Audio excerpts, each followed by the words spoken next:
किताबे जिंदा कुरान व हकीम, किताबे जिंदा कुरान व हकीम, हिकमत ऊला यज़ालस्तो कदीम। एरपर से मंतब्य करते लागलो, वल्लाहि मा हुआ बिश्शिरी वाला बिस्सिहरी वाला बिल काहाना।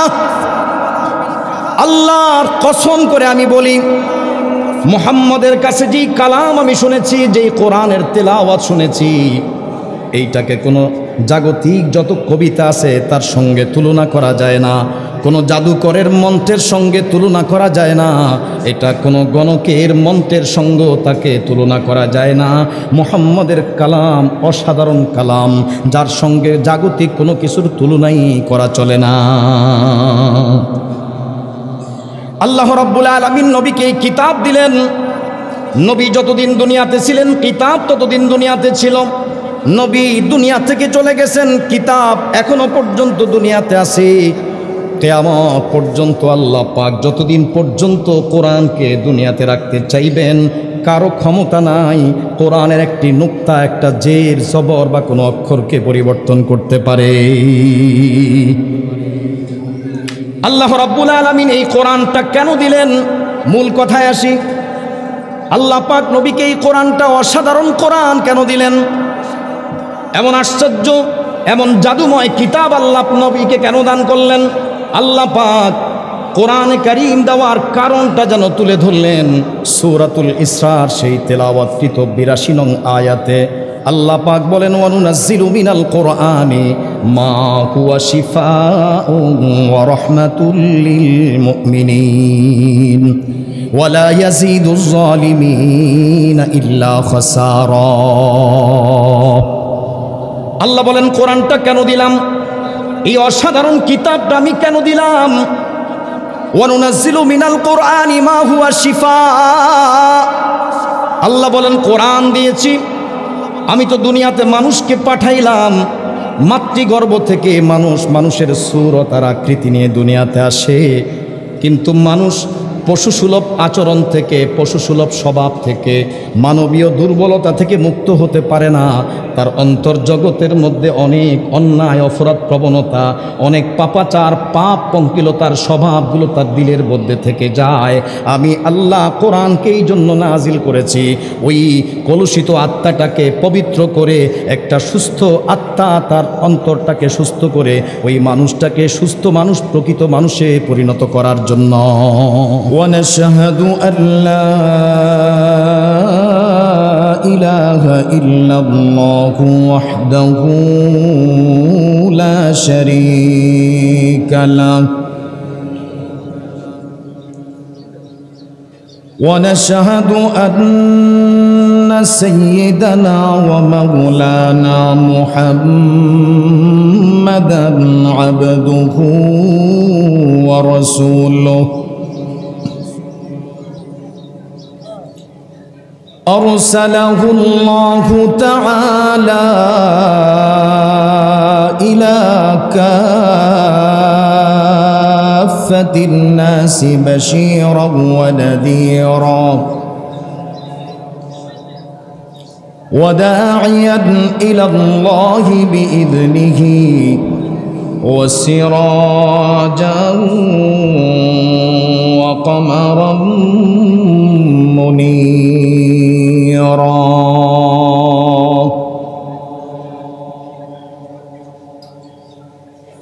أما بعد فأعوذ بالله من الشيطان الرجيم.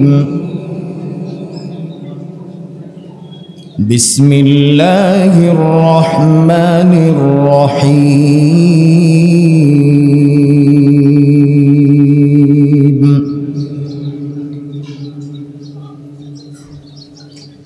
وننزل من القرآن ما هو شفاء ورحمة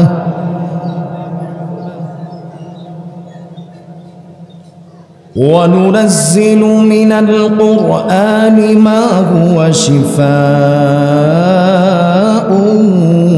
ورحمة للمؤمنين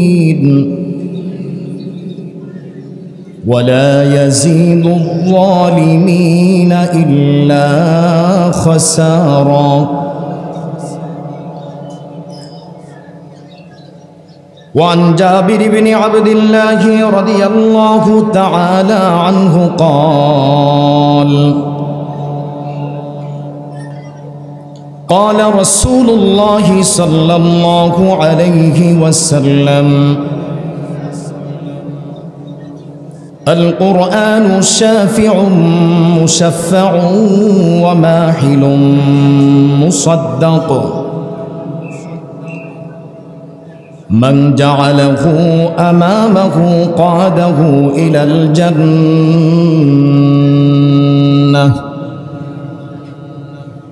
ومن جعله خلف ظهره ساقه إلى النار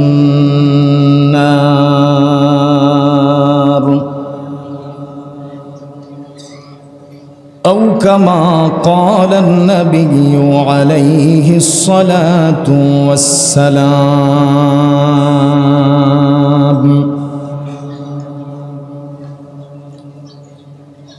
أي رحمة عالم بأبي أنت وأمي أي رحمة عالم بأبي أنت وأمي تو ختم رسول خلق کا تو راہنما ہے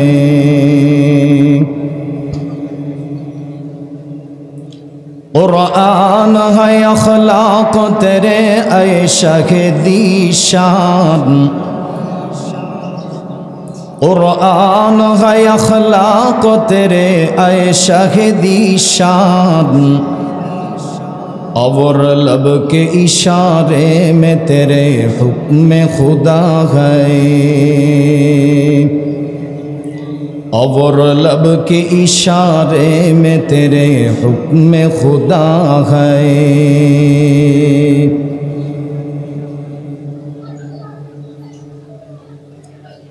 আলহামদুলিল্লাহ ঐতিহ্যবাহী জামিয়া মাদানিয়া নোয়াখালী দত্তেরহাট মাদ্রাসার বার্ষিক ওয়াজ মাহফিলের আমন্ত্রিত হাদরাত উলামায়ে কেরাম, অন্যান্য সম্মানিত অতিথিবৃন্দ, সামনে উপবিষ্ট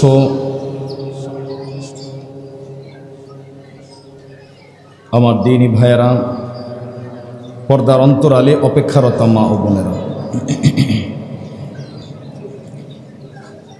কোরআনুল কারীমের সূরাতুল ইসরা থেকে ৮২ নং আয়াতে কারিমা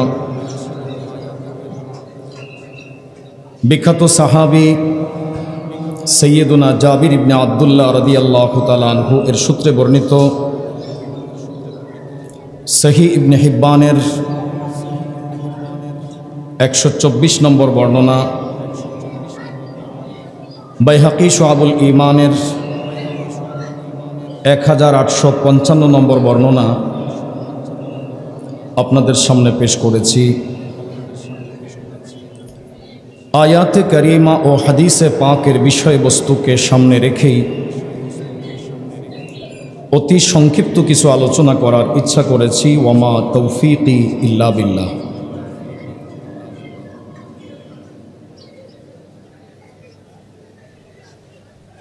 প্যারে হাজিরিন, পৃথিবীতে আল্লাহ পাক ১,২৪,০০০ পয়গম্বরকে পাঠিয়েছেন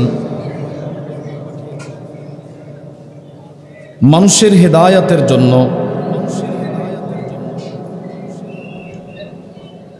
সোয়া লক্ষ নবীগণের সকলকেই আল্লাহ পাক তার নবুয়তকে মানুষের কাছে প্রমাণিত করার জন্য, সাব্যস্ত করার জন্য কিছু না কিছু অলৌকিক বিষয় বা মুজিজা প্রদান করেছেন, যার মাধ্যমে ওই নবীর কওম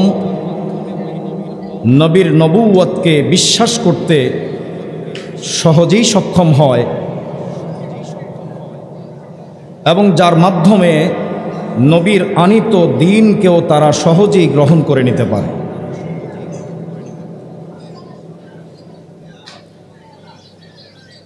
সেই ধারা মোতাবেক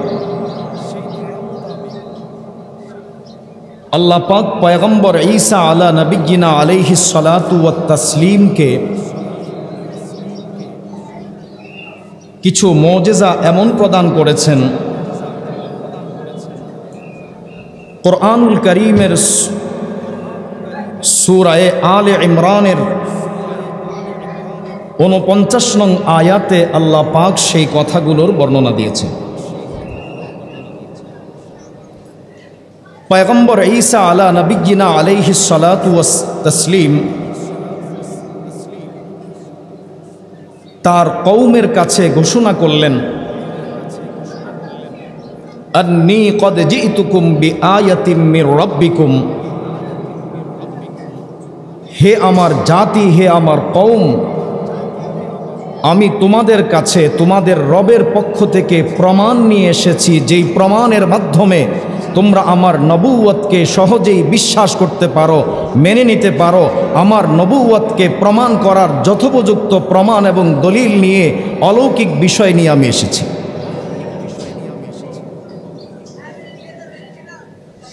কি মুজিজা তিনি নিয়ে আসলেন, তার উল্লেখযোগ্য কয়েকটি মুজিজা এখানে তিনি উল্লেখ করেছেন।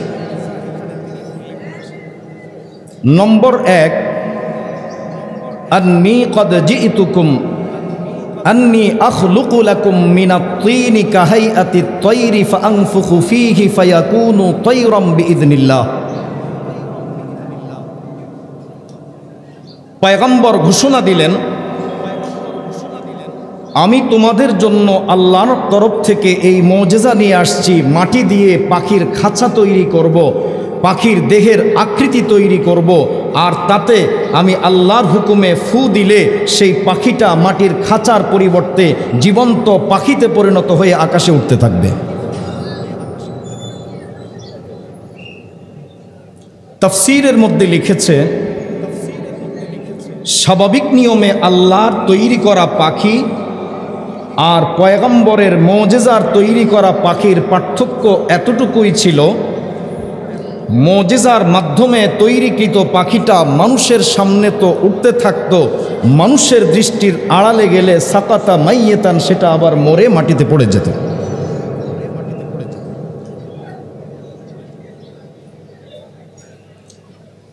পয়গম্বর ঈসা আলাইহিস সালাম আরো ঘোষণা দিলেন, ওয়া উবরিউল আকমাহা ওয়াল আবরস, তৎকালীন বিশ্বে, শুধু তৎকালীন বিশ্বে নয়, আজও পর্যন্ত পৃথিবীতে জন্মান্ধকে সুস্থ করার মতো কোনো ঔষধ আর কোনো চিকিৎসা এখনো আবিষ্কৃত হয়নি। বিজ্ঞান এ জাতীয় কোনো চিকিৎসা এখনো আবিষ্কার করতে পারেনি। আল্লাহর পয়গম্বর ঈসা আলাইহিস সালাম ঘোষণা করলেন, আমার জন্য কোনো চিকিৎসার প্রয়োজন নাই, ঔষধের প্রয়োজন নাই। কোনো জন্মান্ধ রোগীকে আমার কাছে নিয়ে আসো, আমি আল্লাহর হুকুমে তার চোখে হাতটা বুলায় দিব। যেই মানুষটা মায়ের গর্ভ থেকে দৃষ্টিশক্তি নিয়ে আসে নাই, আল্লাহর হুকুমে আমি নবী যখন তার চোখে হাতটা বুলায় দেব, আল্লাহ পাক কুদরতিভাবে তার দৃষ্টিশক্তিটা ফিরায় দিবি।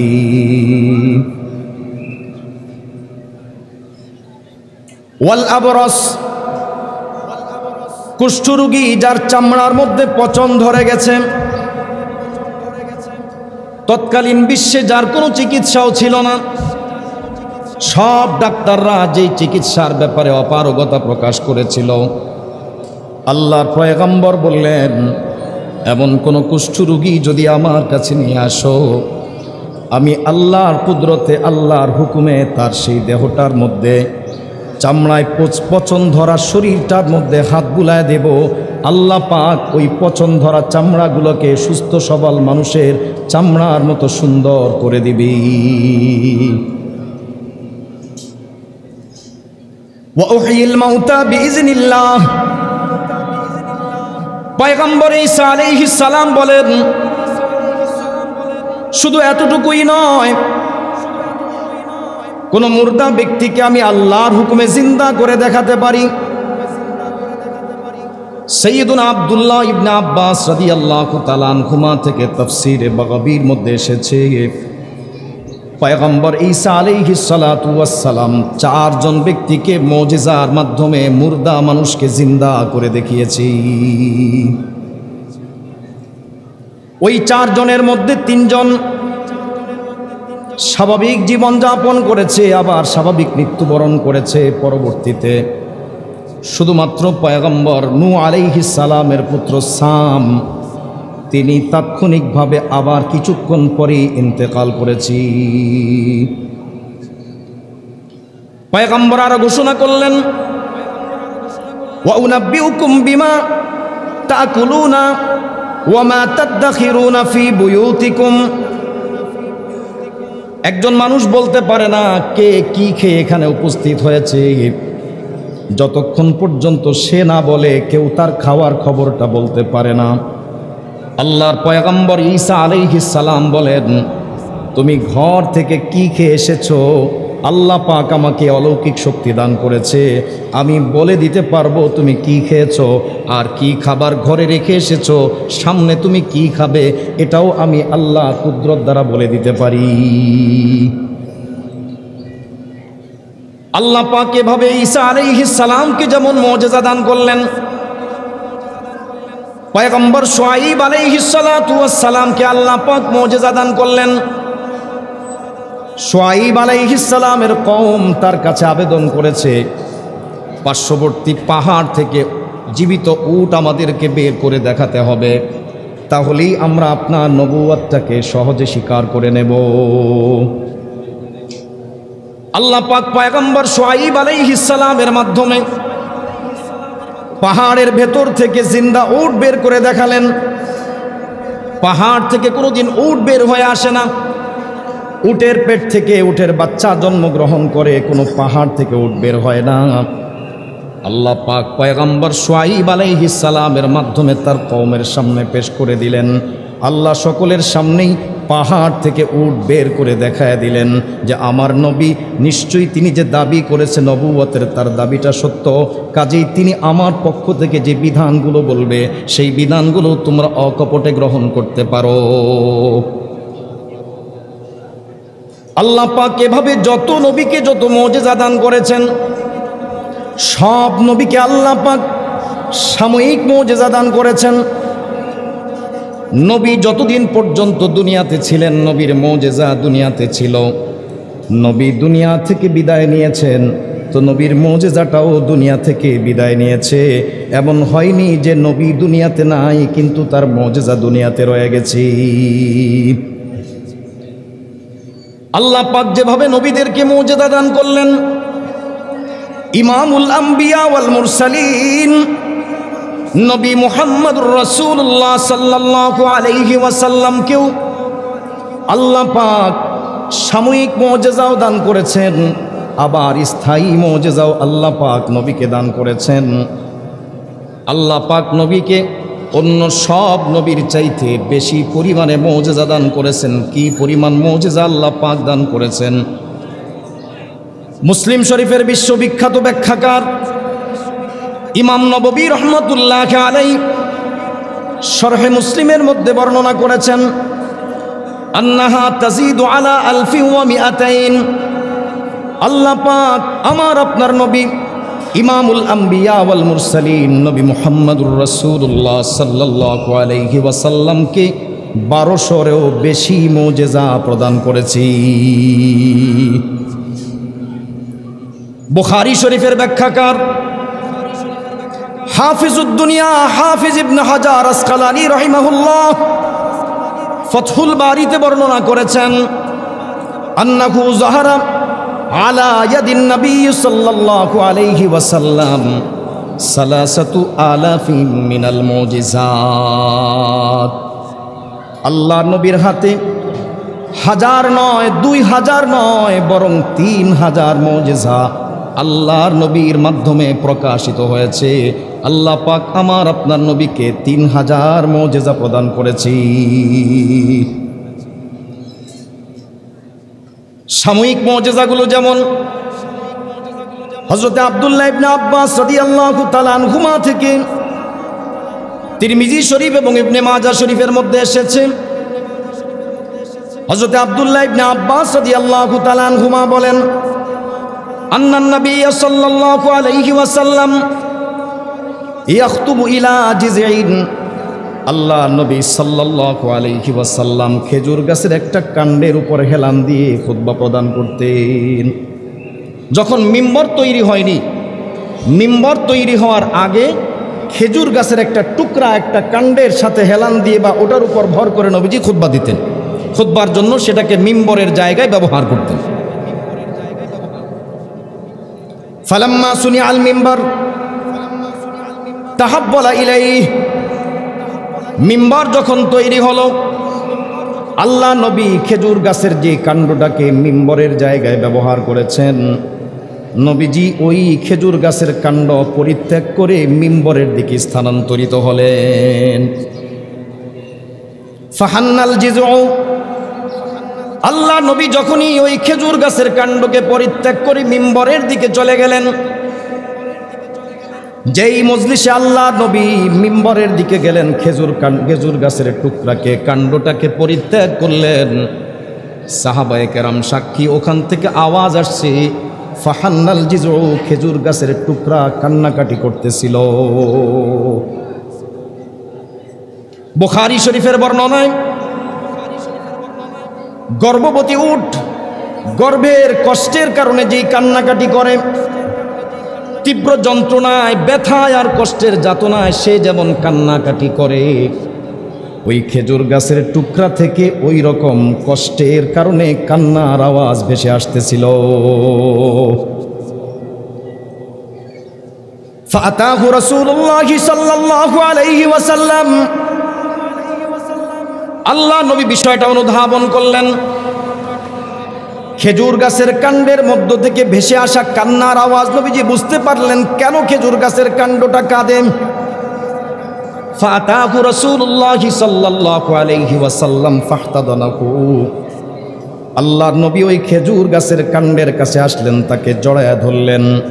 ফাসাকানা, নবী যখন তাকে তার নরম আর কোমল পরশ দিয়ে দয়া মায়ার সঙ্গে যখন তাকে জড়ায়া ধরলেন, ফাসাকানা, খেজুর গাছের কাণ্ডের সেই কান্নার আওয়াজটা বন্ধ হয়ে গেছে। আয় রহমতে আলম বি আবি আনতা ওয়া উম্মি, আয় রহমতে আলম বি আবি আনতা ওয়া উম্মি, তো খতমে রসুল খলকো কা তু রাহনুমা হ্যায়, কুরআন হ্যায় আখলাক তেরে আয়ে শাহেদি শান, कुरान है अखलाक तेरे आए शाहिदी शान, और लब के इशारे में तेरे हुक्म खुदा है, और लब के इशारे में तेरे हुक्म खुदा है।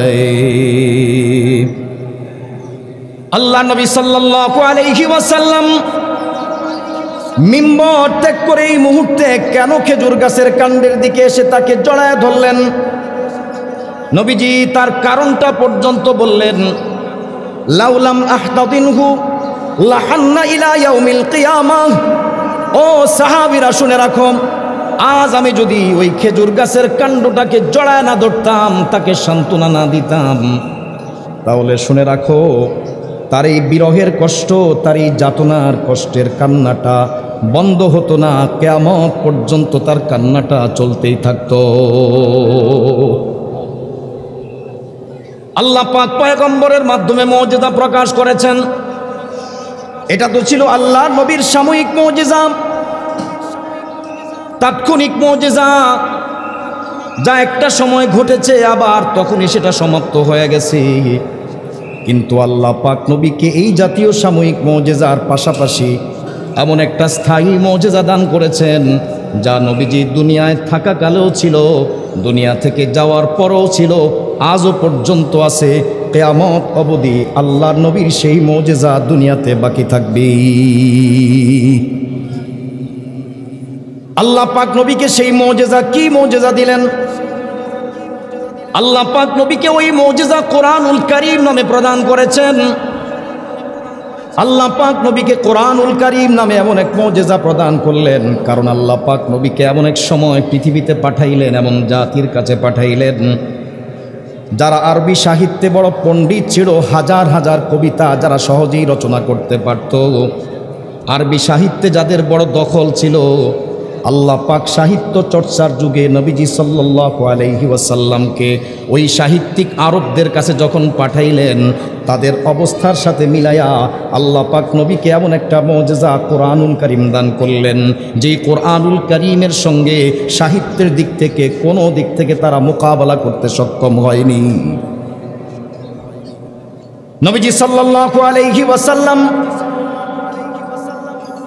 কোরআনুল কারীমের আয়াতগুলো যখন শোনাতে শুরু করলেন, মক্কার কেউ কেউ বলতে লাগলো, এগুলো মুহাম্মদ বানায় বানায় নিজের পক্ষ থেকে বলে, যদিও সে দাবি করে আল্লাহর পক্ষ থেকে এসেছে, এগুলো আল্লাহর তরফ থেকে আসে নাই, মুহাম্মদ নিজের পক্ষ থেকে বানায়া বলে। আল্লাহ পাক বিশ্ববাসীর কাছে, শুধু আরব জাতির কাছে নয়, আল্লাহ পাক ওই আরব জাতি সহ গোটা বিশ্বের কাছে, ওই যুগের মানুষের জন্য শুধু নয়, কিয়ামত পর্যন্ত আনেওয়ালা সব মানুষের জন্য চ্যালেঞ্জ ছুড়ে দিলেন। আল্লাহ পাক প্রমাণ করতে চাইলেন, আমার নবী জাগতিক কোনো ব্যক্তির কাছে কোনো শিক্ষা গ্রহণ করে নাই। আরব জাতি তোমরা সকলেই সাক্ষী, নবী কোনো সাহিত্যিকের কাছে যায় নাই, জাগতিক কোনো পণ্ডিত, কোনো দার্শনিক, কোনো কবি, সাহিত্যিক কারো কাছে যায় নাই। আসলে তার তো কারো কাছে যাওয়ার কোনো প্রয়োজন নাই, কারণ যে ছাত্র হয় তারই শিক্ষার প্রয়োজন আছে। আল্লাহ পাক তো নবীকে শিক্ষক বানাইয়াই দুনিয়াতে পাঠিয়েছে। قال رسول الله صلى الله عليه وسلم بعثت معلما بعثت لأتمم مكارم الأخلاق। আল্লাহ পাক আমাকে দুনিয়াতে মুআল্লিম বানিয়ে, শিক্ষক বানিয়ে দুনিয়াতে পাঠিয়েছেন। তিনি তো দুনিয়াতে শিক্ষক হয়ে এসেছেন। যিনি শিক্ষক হয়ে আসেন, তিনি তো কারো কাছে শিখতে যাওয়ার কোনো প্রয়োজন হয় না। তিনি তো শিক্ষক, তিনি তো শিক্ষা দিবেন, তিনি কারো কাছে শিক্ষা নেওয়ার মুখাপেক্ষী নন। আল্লাহ পাক ওনার শিক্ষক, আল্লাহই তাকে শিক্ষা দিয়েছেন। আল্লামানি রব্বি ফাহসানা তালিমি ওয়া আদ্দাবানি রব্বি ফাহসানা তাদিবি। নবীজি বলেন, আমার রব আমাকে তালিম দিয়েছেন, চমৎকার তালিম দিয়েছেন, সুন্দর তালিম দিয়েছেন, উৎকৃষ্ট তালিম আমাকে দিয়েছেন। রব যাকে তালিম দেয়, জাগতিক কারো তাকে আর তালিম দেওয়ার প্রয়োজন হয় না। আল্লাহ পাক ওনাকে তালিম দিয়ে দুনিয়াতে পাঠাইলেন, মুআল্লিম বানায়া পাঠাইলেন, মানবতার শিক্ষক বানায়া দুনিয়াতে ওনাকে পাঠাইলেন। আরব জাতি যখন ওনার এই শিক্ষকতার বিষয়টাকে অস্বীকার করতে লাগলো, আল্লাহ পাক চ্যালেঞ্জ করে দিলেন, তোমাদের দাবি মোতাবিক আমার নবী যদি তোমাদের মতো আরবের মানুষ হয়ে কোনো সাহিত্যিক, কোনো পণ্ডিত, কোনো কবি, দার্শনিকের কাছে না যেও যদি এমন সুন্দর কিতাব রচনা করতে পারে, তাহলে তোমাদের তো ডিগ্রির অভাব নাই, তোমাদের তো যোগ্যতার অভাব নাই, পারলে আমার নবীর মতো করে একটা কোরআন রচনা করে দেখাও। আল্লাহ পাক সূরাতুল ইসরার ৮৮ নং আয়াতের মধ্যে চ্যালেঞ্জ করে দিলেন, নবী আপনি ঘোষণা করে দেন, কুল্লা ইন ইস্তামাতিল ইনসু ওয়াল জিন্নু আলা আন ইয়াতু বিমিসলি হাদাল কুরআন লা ইয়াতুনা বিমিসলিহি ওয়ালাউ কানা বা'দুহুম লিবা'দিন যাখিরা। নবী আপনি বলে দেন, লা ইন ইস্তামাতিল ইনসু ওয়াল জিন, तमाम দুনিয়ার ইনসান এবং জিন যদি একত্রিত হয়, আলা আন ইয়াতু বিমিসলি হাদাল কুরআন, কোরআনের মতো একটা কিতাব তারা রচনা করবে এই উদ্দেশ্যে, লা ইয়াতুনা বিমিসলিহি, আমি অগ্রিম বলে দিলাম কোরআনের মতো কোরআন কেউ রচনা করতে পারবে না। ওয়ালাউ কানা বা'দুহুম লিবা'দিন যাখিরা, আল্লাহ বলেন যদি একে অপরকে সহযোগিতাও করে, সকলে মিলে সমন্বিত উদ্যোগ যদি গ্রহণ করে, সকলে সমন্বিতভাবে চেষ্টাও যদি চালায়, সকলের যৌথ উদ্যোগেও কোরআনের মতো একটা কিতাব রচনা করা কখনো সম্ভব হবে না। আ কিতাবে জিন্দা কোরআন ও হাকিম, আ কিতাবে জিন্দা কোরআন ও হাকিম, হিকমতে উলা ইয়াজালস্তু কদীম। আল্লাহ পাক কোরআনুল কারীমের মধ্যে জ্ঞান বিজ্ঞানের দিক দিগন্তগুলো এমনভাবে লুকায় রাখছেন, একবার কোরআন যে পড়বে যা কিছু বুঝে আসবে, দ্বিতীয়বার পড়লে নতুন কিছু বুঝে আসবে, তৃতীয়বার পড়লে নতুন কিছু বুঝে আসবে। যত গবেষণার ধর্মী দৃষ্টি নিয়ে যতবার সে কোরআন অধ্যয়ন করবে, ততবারই নতুন নতুন জ্ঞান বিজ্ঞানের দিগন্ত তার সামনে উন্মোচিত হতে থাকবে, তার জিন্দেগি খতম হবে। আল্লাহর কোরআনের মধ্যে লুকায়িত জ্ঞান বিজ্ঞানের দিক দিগন্তগুলো কখনোই সে ফুরাতে পারবে না। আল্লাহ পাক চ্যালেঞ্জ ছুড়ে দিলেন, পারলে কোরআনের মতো একটা কোরআন বানায় দেখাও। আল্লাহর এই চ্যালেঞ্জটা আরব জাতির কেউ গ্রহণ করতে সক্ষম হয়নি। আজও পর্যন্ত আল্লাহর এই চ্যালেঞ্জটা এখনো বহাল আছে। এখনো পর্যন্ত কোনো দার্শনিক, কোনো সাহিত্যিক, কোনো পণ্ডিত, কোনো বিদ্বান আল্লাহর দেওয়া এই চ্যালেঞ্জটা গ্রহণ করে কোরআনের মোকাবেলায় কোনো কিতাব রচনা করতে পারেনি। আল্লাহ পাক দ্বিতীয় মাত্রার চ্যালেঞ্জ ঘোষণা করলেন। আচ্ছা বুঝলাম কোরআনের মতো 114 সূরাওয়ালা বিশাল কিতাব রচনা করা হয়তো অসম্ভব মনে করো, তাহলে চ্যালেঞ্জের মাত্রাটা একটু কমায় দিলাম। পারলে 114 সূরা লাগবে না, এই 114 সূরার মধ্য থেকে তোমাদেরকে কমায়া মাত্র 10টা সূরার কথা বলে দিলাম। তোমরা বাছাই করে 10টা সূরা নির্বাচন করো, ছোট বড় যেমনটাই পারো, কমপক্ষে 10টা সূরা বানায় দেখাও, তাহলেও আমি বুঝবো তোমরাও পেরেছো, আমার নবীও তাহলে বানায়াই বলছি। আল্লাহ পাক চ্যালেঞ্জ করলেন সূরাতুল হুদের মধ্যে, আম ইয়াকুলুনা ইফতারাহ আম ইয়াকুলুনা ইফতারাহ قل فأتوا بعشر سور مثله قل فأتوا بعشر سور مثله مفتريات وادعوا من استطعتم من دون الله إن كنتم صادقين। আল্লাহ রাব্বুল আলামিন চ্যালেঞ্জ করে বললেন, নবী ওরা কি বলে নাকি আপনি কোরআন নিজে নিজে বানায়া বলেন?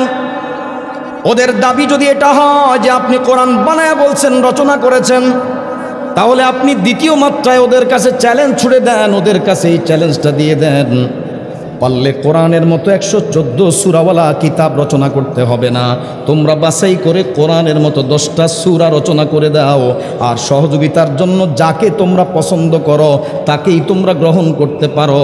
যদি পারো তাহলে 10টা সূরা রচনা করে প্রমাণ করে দাও। আল্লাহর দেওয়া দ্বিতীয় মাত্রার চ্যালেঞ্জ, সেটাও কেউ গ্রহণ করতে পারে নাই, কারো সাহস হয় নাই 10টা সূরা রচনা করে কোরআনের মতো দেখাবে। আল্লাহ পাক গোটা দুনিয়াকে কোরআনের সঙ্গে চ্যালেঞ্জ করার ব্যাপারে নীরব এবং নিস্তব্ধ করে দেওয়ার জন্য তৃতীয় ধাপে আরেকটা চ্যালেঞ্জ নাজিল করলেন সূরাতুল বাকারার 23 নম্বর আয়াতে, ওয়া ইন কুনতুম ফি রাইবিম মিম্মা নাযালনা আলা আবদিনা ফাআতু বিসূরাতিন মিন মিসলিহি ওয়াদউ শুহাদাআকুম মিন দুনিল্লাহি ইন কুনতুম সাদিকিন। আল্লাহ পাক বললেন, আমি আমার নবী মুহাম্মদুর রাসূলুল্লাহ সাল্লাল্লাহু আলাইহি ওয়াসাল্লামের কাছে, আমার এই প্রিয় বান্দার কাছে যে কোরআন নাজিল করেছি, তোমরা যদি এই কোরআনের ব্যাপারে সন্দিহান থাকো এটা আমি নাজিল করেছি কি না, না তিনি নিজের পক্ষ থেকে বানিয়ে বলেছেন, যদি এমন কোনো দ্বিধা সংকোচ তোমাদের কারো মধ্যে থাকে তাহলে ফাতু বিসূরাতিম মিন মিসলি, কোরআনের মতো 10টা সূরাও লাগবে না, কোরআনের ক্ষুদ্র সূরার মতো ছোট্ট সূরাগুলোর মতো ছোট্ট একটা সূরা পারলে বানায় দেখাও। আল্লাহর এই তৃতীয় মাত্রার চ্যালেঞ্জটাও কেউ গ্রহণ করতে পারেনি, তখনও পারেনি, আজও পারেনি, কিয়ামত পর্যন্ত পারবে না। সর্বশেষে আল্লাহ পাক চতুর্থ মাত্রার এমন এক চ্যালেঞ্জ ঘোষণা করলেন, গোটা দুনিয়াকে একদম নীরব নিস্তব্ধ করে দিলেন, নির্বাক করে দিলেন। আল্লাহ পাক সূরাতুত তুরের মধ্যে চতুর্থ মাত্রার চ্যালেঞ্জ করলেন, কুল ফালিয়াতু বিহাদিসিম মিসলি ফালিয়াতু বিহাদিসিম মিসলিহি ইন কানু সাদিকিন। আল্লাহ বলেন, ওরা যেহেতু কোরআন নিয়ে সন্দিহান, কোরআন আপনি রচনা করেছেন বানিয়ে বানিয়ে বলেন, এমনটা ধারণা করে, নবী তাদেরকে বলে দিন, ফালিয়াতু বিহাদিসিম মিসলিহি, কোরআনের মতো পুরা কোরআন রচনা করতে হবে না, কোরআনের মতো 10টা সূরাও রচনা করতে হবে না, কোরআনের মতো একটা সূরাও রচনা করতে হবে না, পারলে কোরআনে বর্ণিত বাক্যগুলোর মধ্যে একটা বাক্যের মতো বাক্য পারলে রচনা করে দেখাক, কোরআনের মতো একটা বাক্য যদি পারে রচনা করে দেখাক।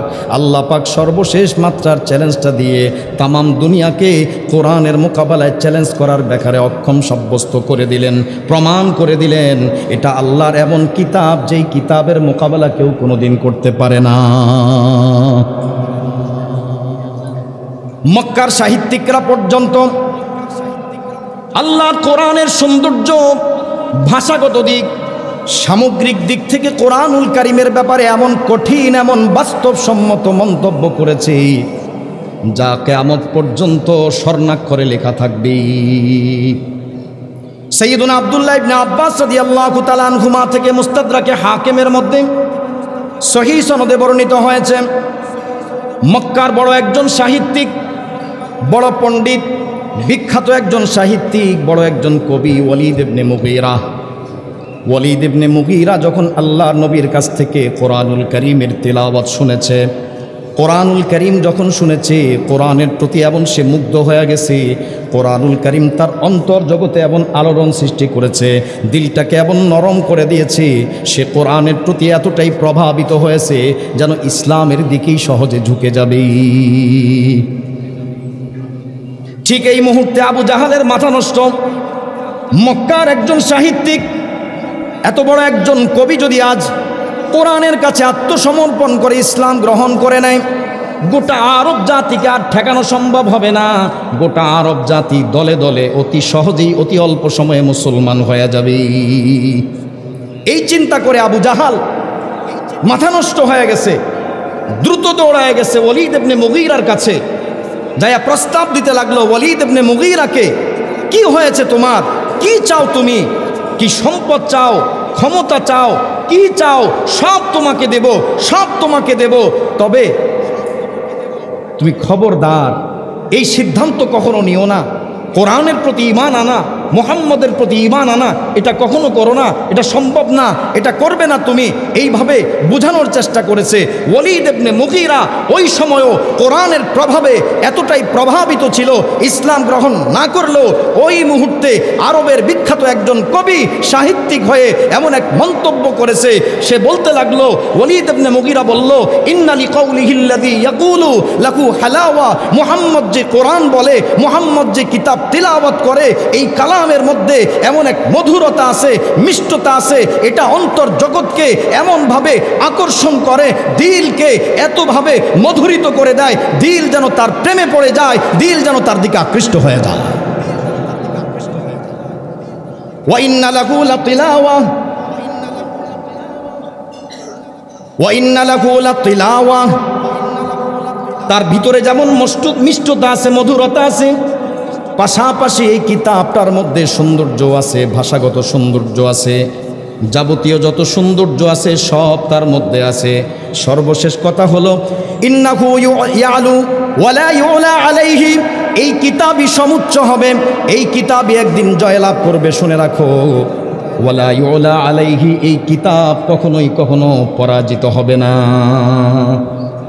এই কিতাব এটাই জয়ী হয়ে যাবে, এই কিতাব কোনোদিন পরাজিত হবে না, এই কিতাবকে কেউ চাপা দিয়ে রাখতে পারবে না, এই কিতাবের সঙ্গে মোকাবেলা করতে পারবে, কিন্তু কিতাবের সঙ্গে মোকাবেলা করে জয়ী হওয়া কখনোই সম্ভব হবে না।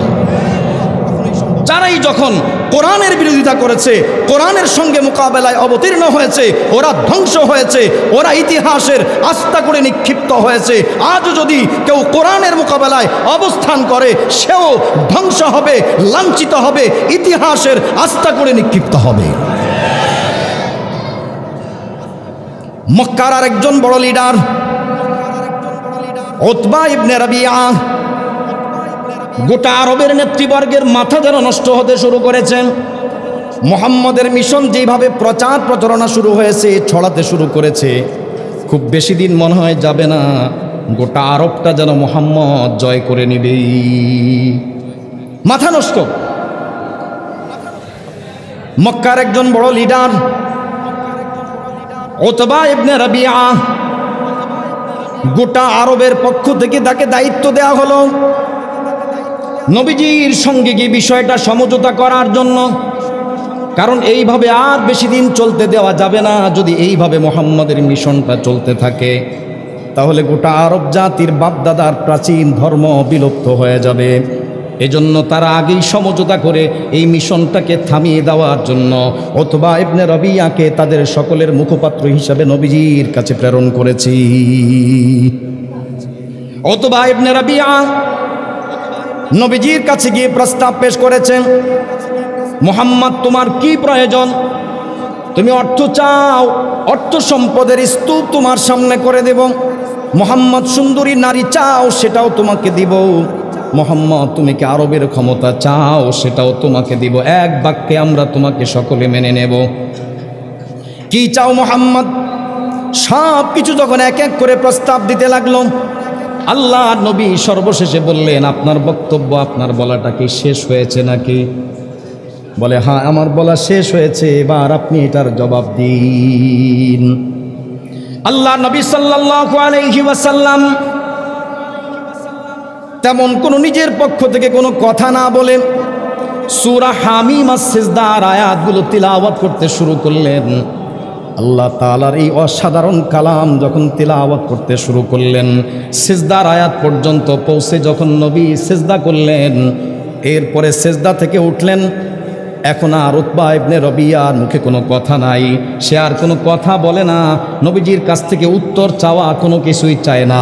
নিশ্চুপ হয়ে সে এখান থেকে ফিরে তার কওমের কাছে চলে গেছি।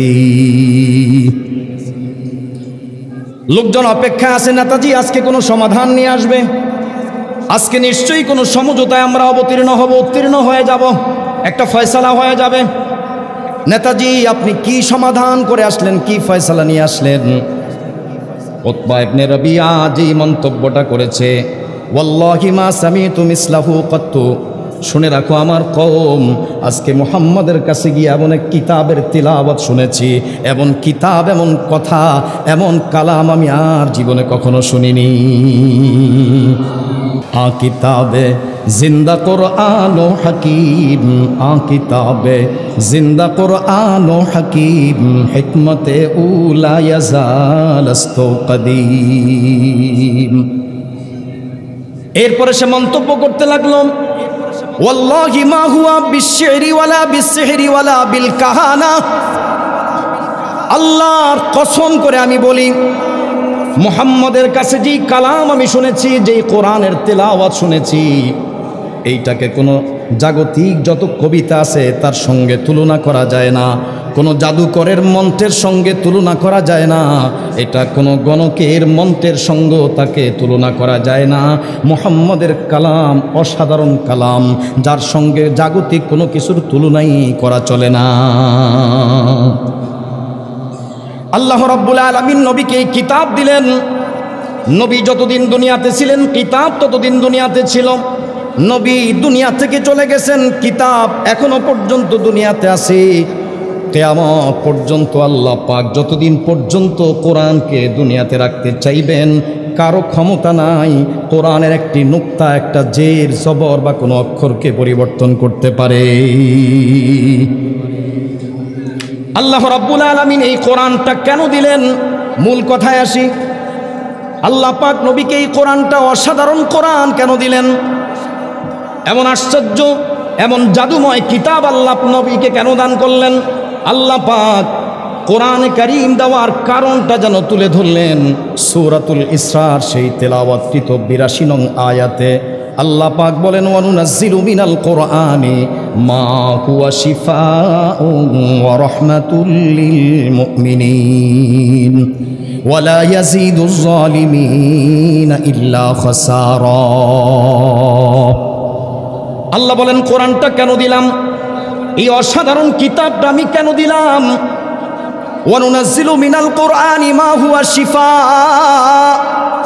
আল্লাহ বলেন কোরআন দিয়েছি, আমি তো দুনিয়াতে মানুষকে পাঠাইলাম, মাতৃগর্ভ থেকে মানুষের সুরত আর আকৃতি নিয়ে দুনিয়াতে আসে, কিন্তু মানুষ পশুসুলভ আচরণ থেকে, পশুসুলভ স্বভাব থেকে, মানবীয় দুর্বলতা থেকে মুক্ত হতে পারে না। তার অন্তর্জগতের মধ্যে অনেক অন্যায় অপরাধ প্রবণতা, অনেক পাপাচার পাপ পঙ্কিলতার স্বভাবগুলো তার দিলের মধ্যে থেকে যায়। আমি আল্লাহ কোরআনকে এই জন্য নাজিল করেছি, ওই কলুষিত আত্মাটাকে পবিত্র করে, একটা সুস্থ আত্মা তার অন্তরটাকে সুস্থ করে ওই মানুষটাকে সুস্থ মানুষ, প্রকৃত মানুষে পরিণত করার জন্য। একটা হলো মানুষের গর্ভ থেকে জন্মগ্রহণ করে দুনিয়াতে আসা, সুরতে মানুষ হওয়া, আরেকটা হলো বাস্তবে মানুষ হওয়া। কি বলেন, দুইটার মধ্যে পার্থক্য আছে না? আমরা ছোটবেলায় শুনতাম, এখনো আছে, স্কুলেও পর্যন্ত স্যাররা জিজ্ঞেস করতো বাচ্চাদেরকে অনেক সময়, তার বড় হয়ে স্বপ্ন কি? তো স্যার জিজ্ঞেস করতেছেন, বাবা বলো তো তুমি কি হতে চাও বড় হয়ে? তো এক বাচ্চা বলে, আমি ডাক্তার হতে চাই। হ্যাঁ ভালো, মাশাআল্লাহ, ডাক্তার হওয়া ভালো। আরেকজনকে জিজ্ঞেস করলো, তুমি কি হতে চাও? তো সে বলে, আমি ইঞ্জিনিয়ার হতে চাই। হ্যাঁ ভালো, মাশাআল্লাহ, ইঞ্জিনিয়ার হওয়া ভালো, মানব সেবা করা যাবে। আরেকজন বলে, আমি পাইলট হতে চাই। বলে, হ্যাঁ এটাও তো ভালো। আরেক ছেলে বলে, আমি মানুষের মতো মানুষ হতে চাই। কি বলে? আচ্ছা বলেন তো, যখন এই প্রশ্ন করতেছেন, এই বাচ্চা যে উত্তর দিচ্ছে, তখন সেই মানুষ না গরু ছাগল? তো সে যদি তখন মানুষ হয়ে থাকে, মানুষের সন্তানই হয়ে থাকে, তাহলে এই উত্তরটা কেন দিল যে মানুষের মতো মানুষ হতে চাই? বোঝা গেল সে তখনও মানুষের মতো মানুষ হতে পারে নাই। এটা জগৎ স্বীকৃত, মানুষের গর্ভ থেকে দুনিয়াতে আসলেই মানুষ হওয়া যায় না, প্রকৃত মানুষ হওয়া যায় না। মানুষের সুরত পাওয়া যায়, বাস্তব অর্থে আদর্শ মানুষ হওয়া, ন্যায় সৎ মানুষ হওয়া, যোগ্য মানুষ হওয়া, ভালো মানুষ হওয়া, এটার জন্য তাকে আরও কিছু করতে হয়। আল্লাহ পাক এই সুরতের মানুষটাকে, আকৃতির মানুষটাকে বাস্তব মানুষে পরিণত করার জন্য, প্রকৃত মানুষে পরিণত করার জন্য, যোগ্য মানুষে পরিণত করার জন্য, আল্লাহর প্রিয় মানুষে পরিণত করার জন্য কোরআনুল হাকিম নামক এক কিতাব দান করেছেন, এক ঔষধ নাজিল করেছেন। আল্লাহ বলেন, আমি শিফা হিসাবে এই রুগ্ন মানুষগুলাকে সুস্থ মানুষে পরিণত করার জন্য, তাদের রুগ্ন আত্মাকে সুস্থ আত্মায় পরিণত করার জন্য, দুর্নীতিমুক্ত মানুষ বানাবার জন্য, অন্যায় প্রবণতা দূর করার জন্য কোরআনে কারীমকে নাজিল করেছি। তাহলে আল্লাহ পাক কোরআন নাজিল করেছেন মানুষের কলুষিত আত্মাকে পবিত্র করার জন্য, মানুষের ভিতরে যত পাপ পঙ্কিলতা, অন্যায় অপরাধের চাহিদা এবং যত ধরনের অন্যায় অপরাধের ইচ্ছা আকাঙ্ক্ষা কামনা বাসনা লুকায়িত আছে, এই সবগুলাকে দূর করে তার আত্মাকে পবিত্র করা, তার আত্মাকে আলোকিত করার জন্য কোরআন নামক এই ঔষধটা আল্লাহ পাক নাজিল করেছে। এ কারণেই মানুষ যখন কোরআন বাদ দিয়ে আদর্শ ব্যক্তি গঠন করতে চাইবে, ব্যর্থ হবে। কোরআন বাদ দিয়ে আদর্শ সমাজ গঠন করতে চাইবে, ব্যর্থ হবে। কোরআনকে বাদ দিয়ে মানুষ আদর্শ রাষ্ট্র গঠন করতে চাইবে, ব্যর্থ হবে। নামে আদর্শ রাষ্ট্র হবে, নামে আদর্শ সমাজ হবে, নামে আদর্শ ব্যক্তি হবে, কিন্তু তার ভিতরে পাশবিকতা, পশুসুলভ আচরণগুলো থেকেই যাবে। সে সুরতে মানুষ হলে কি হবে, মুখে মানবতার কথা বললে কি হবে, হাইওয়ানের চাইতে নিকৃষ্ট, তার চাইতে অতি নিকৃষ্ট বলে গণ্য হবে। যা আমরা সদ্য দেখেছি, যেই সমস্ত লোকগুলা, ইসরায়েলের ওই সমস্ত লোকগুলা যারা বলে মানবতার কথা বলে, আজ তারাই মানুষকে গণহত্যা চালিয়ে প্রমাণ করেছে এটা তাদের মুখের জমা খরচ। বাস্তবে কোরআনের শিক্ষা আদর্শ ছাড়া কোনোদিন মানুষ হতে পারে না। বলতে পারে মানবতার কথা, কিন্তু বাস্তব মানবতা কোরআন শিখায়। যারা কোরআন শিখেছে তারাই বাস্তব মানব সেবা করতে পারে, তারাই মানবতার বন্ধু, তারাই মানবতার কথা বলতে পারে।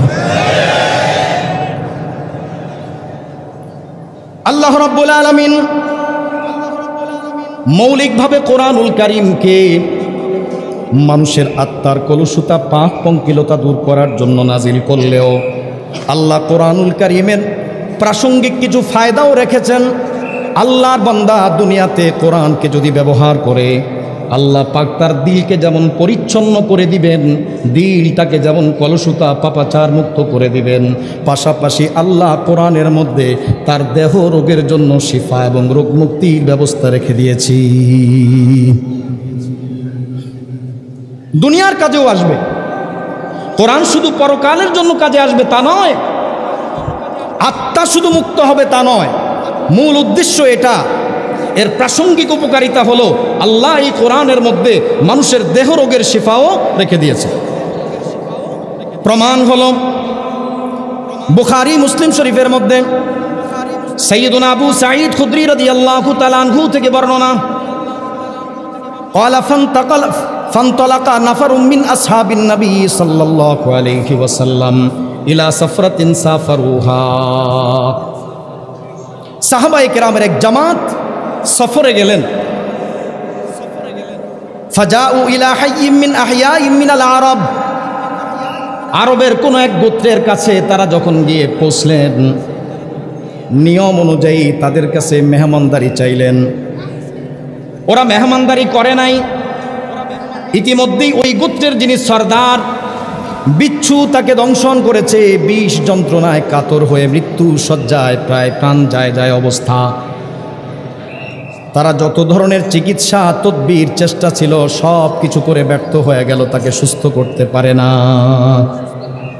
তখনই তাদের মধ্যে কেউ সর্বশেষ চেষ্টা হিসাবে কেউ কেউ পরামর্শ দিল, তোমরা ওই যে কাফেলা, ওই যে যাত্রী দলটা এসেছে ওদের কাছে যেয়ে দেখতে পারো, হতে পারে ওই কাফেলার মধ্যে এমন কোনো ব্যক্তি থাকতেও পারে তার কাছে এর চিকিৎসা সম্পর্কে কোনো কিছু আছে, হতেও পারে, চলো না যেয়ে দেখি তারা কেউ কোনো কিছু জানে কিনা।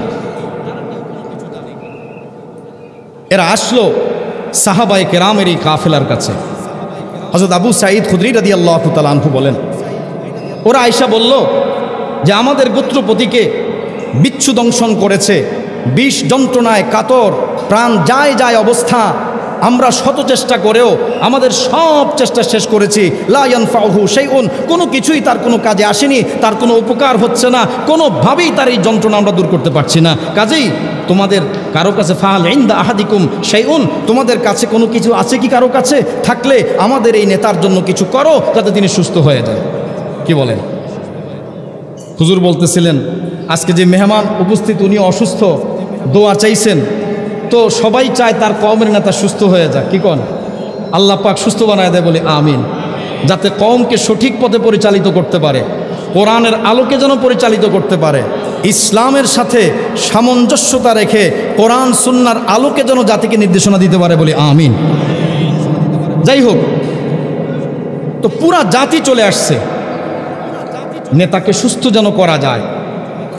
হযরত আবু সাঈদ খুদরি রাদিয়াল্লাহু তাআলা আনহু বললেন, হ্যাঁ আমরা কিছু জানি, তবে আমরা তোমাদের কাছে মেহমানদারি চেয়েছিলাম, ফালাম তুদাইফুনা, তোমরা আমাদেরকে মেহমানদারি করো না। এ কারণে ফামা আনা বিরাকিন হাত্তা তাজআলু লানা জুলান, যতক্ষণ পর্যন্ত এর কোনো ন্যায্য উপযুক্ত পারিশ্রমিক তোমরা আমাদেরকে না দিবে, বিনা পারিশ্রমিকে আমরা তোমাদের নেতার জন্য কোনো কিছু করা এটা করতে পারবো না। কারণ তোমরা আগে আমাদেরকে মেহমানদারি করো নাই, যদি করতে ওই মানবতা দেখাইতে তাহলে আর এটা বলতাম না। যেহেতু মানবতা দেখাও নাই, কাজে শর্ত হলো যে তোমরা আমাদেরকে কোনো পারিশ্রমিক, উপযুক্ত পারিশ্রমিক দিতে হবে, তাহলেই আমরা তোমাদের নেতার জন্য পদক্ষেপটা নিব। ফাসালাহুহুম আলা কাতিইম মিনাল গানাম, বকরির একটা পাল, এক পাল বকরি তাকে দিবে, এই শর্তে তারা আপোষ করে নিল। 30টা বকরি, এক পাল বকরি তাদেরকে দিবে, এই ওয়াদা করলো, ঠিক আছে আপনি আপনার চিকিৎসা চালান, আমাদের নেতার সুস্থতার জন্য আপনার করণীয় যা সেটা আপনি করেন, আমরা 30টা বকরির একটা পাল আপনাকে দিয়ে দেব, তারপরেও আপনি আমাদের নেতাকে সুস্থ করার জন্য আপনার যা কিছু আছে করে যান। সাইয়্যিদুনা আবু সাঈদ খুদরি রাদিয়াল্লাহু তাআলা আনহু বলেন, ফান্তালাকা ইয়াতফিলু আলাইহি ইয়াকরাউ আলহামদুলিল্লাহি রাব্বিল আলামিন। বর্ণনাকারী বলেন, সাহাবী হযরত আবু সাঈদ খুদরি রাদিয়াল্লাহু তাআলা আনহু ওই রোগী, ওই নেতার কাছে গেলেন, অসুস্থ নেতার কাছে গেলেন, যাইয়া তিনি তাকে ঝাড়ফুঁক করতে লাগলেন। কি মন্ত্র পড়ে ঝাড়ফুঁক করতে লাগলেন? কোনো মন্ত্র বলে না, কোনো মন্ত্র না। ইয়াকরাউ আলহামদুলিল্লাহি রাব্বিল আলামিন, সূরাতুল ফাতিহা তিলাওয়াত করতেছিলেন, আর ওই বিচ্ছু কামড় দেওয়া ওই রোগীকে তিনি ঝাড়তেছিলেন। সাহাবী বলেন, কান্নামা নুশিতা মিনে কাল, কাউকে যদি রশি দিয়ে বেঁধে রাখা হয়, ওই রশির গিরাটা যদি খুলে দেওয়া হয়, মুহূর্তের মধ্যেই লোকটা যেমন বাঁধন মুক্ত হয়ে যায়। সূরাতুল ফাতিহা পড়ে যখন লোকটাকে ফু দেওয়া হলো, ঝাড়ফুঁক করে দেওয়া হলো, এমন দ্রুত সে সুস্থ হয়ে গেল। কান্নামা নুশিতা মিনে কালিন, যেন একদম তাকে রশির বাঁধনটা ছিঁড়ে দিলে যেমন সঙ্গে সঙ্গে লোকটা মুক্ত হয়ে যায়, ওই রোগীটাও তাৎক্ষণিকভাবে সঙ্গে সঙ্গে সুস্থ হয়ে গেছি। নজমে নজমশ দরবারাত হস্তে বরতর জাফতাব, নজমে নজমশ দরবারাত হস্তে বরতর জাফতাব, হরফে হরফে ও শিফা আस्तो খুদা বহরে রশিদ, হরফে হরফে ও শিফা আस्तो খুদা বহরে রশিদ। মুহূর্তের মধ্যে সুস্থ হয়ে গেল। কেমন যেন গিরা খুলে দিলে যেমন মুহূর্তের মধ্যে কেউ বাঁধন মুক্ত হয়, ওই লোকটাও যেন তাৎক্ষণিকভাবে মুহূর্তের মধ্যে সুস্থ হয়ে গেল। আল্লাহ পাক এই কোরআনের মধ্যে যেমন আত্মার ব্যাধি, পাপ, পঙ্কিলতার, অপরাধ এবং মানুষের মাঝে দুর্নীতি প্রবণতা, এগুলো দূর করা, গুনাহের ময়লা দূর করার মতো যোগ্যতা যেমন কোরআনের মধ্যে দিয়েছেন, কোরআনের মধ্যে মানুষের দেহরোগের শেফাও আল্লাহ পাক দান করেছেন। তাহলে কোরআনের মাধ্যমে মানুষ সুস্থ থাকতে পারে। জাগতিক উপকার, কোরআনের মাধ্যমে অভাব দূর হয়। সাইয়্যিদুনা আব্দুল্লাহ ইবনে মাসউদ রাদিয়াল্লাহু তাআলা আনহু, যাকে আফকাহু হাদিহিল উম্মাহ বলা হয়, এই উম্মতের সবচেয়ে বুঝমান ব্যক্তি বলা হয়, যার রেওয়ায়েতের উপর হানাফি মাযহাবের বুনিয়াদ সাব্যস্ত করা হয়েছে। সাইয়্যিদুনা আব্দুল্লাহ ইবনে মাসউদ রাদিয়াল্লাহু তাআলা আনহু অসুস্থ হইলেন। মারিদা আব্দুল্লাহ ইবনে মাসউদিন ফাআদাহু উসমান ইবনে আফফান রাদিয়াল্লাহু তাআলা আনহু। হযরত আব্দুল্লাহ ইবনে মাসউদ রাদিয়াল্লাহু তাআলা আনহু যখন জীবনের শেষ দিকে অসুস্থ হলেন, জামানার খলিফা উসমান ইবনে আফফান রাদিয়াল্লাহু তাআলা আনহু তাকে দেখতে গেলেন, তার সেবা যত্ন করতে গেলেন, খোঁজখবর নিতে গেলেন। যা বলতেছেন, মা তাশতাকি, আপনার কি অসুবিধা? আমরা যেমন রোগীকে বলি আপনার কি কষ্ট, কি অসুবিধা জিজ্ঞেস করি, হাল হাকিকত জিজ্ঞেস করি, উনিও সেইভাবে জিজ্ঞেস করতেছেন, মা তাশতাকি। তিনি উত্তর দিচ্ছেন, ক্বালা যুনুবি। তিনি তার শারীরিক রোগের কথা না বলে বলতেছেন, আমার কিছু গুনাহ আছে, আমি চাই এই গুনাহগুলো থেকে পবিত্র হওয়া, আমার গুনাহের সমস্যা। উনি তার শারীরিক রোগের কথা না বলে আত্মার রোগের কথা তুলে ধরলেন।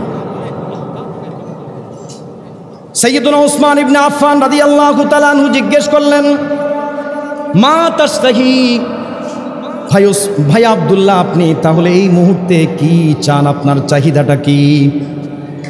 ক্বালা রাহমাত রাব্বি।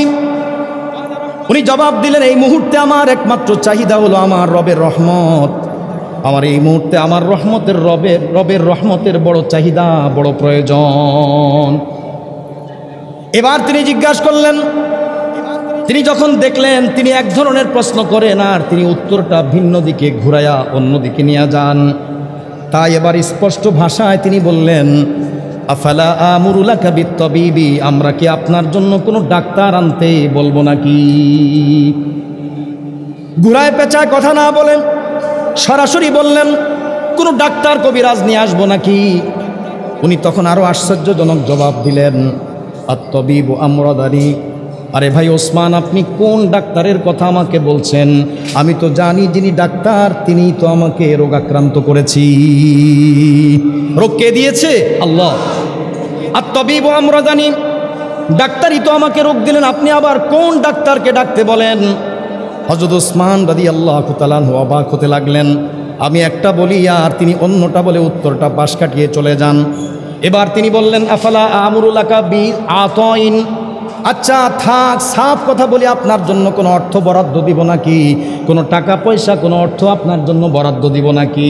উনি বললেন, ফালা হাজাতালি, এটার কোনো প্রয়োজন নাই, আমি তো মরতে বসেছি, আপনার এই তহবিল আর বরাদ্দের আমাদের কোনো প্রয়োজন নাই। এবার তিনি বলতে লাগলেন, তাহলে লিবানাতিক, আপনি না হয় মারা যাবেন, কিন্তু আপনার তো কিছু কন্যা সন্তান আছে। ওনার কন্যা সন্তান ছিল, ছেলে ছিল না। উনি বলতে লাগলেন, আপনার তো মেয়ে আছে, ওই মেয়েদের জন্য তো অর্থটা কাজে আসবে। হযরতে আব্দুল্লাহ ইবনে মাসউদ রাদিয়াল্লাহু তাআলা আনহু জবাব দিচ্ছেন, আতাখশাল ফাকরা আলা বানাতি, আপনি কি আমার মেয়েদের ব্যাপারে দারিদ্রতার আশঙ্কা করতেছেন নাকি?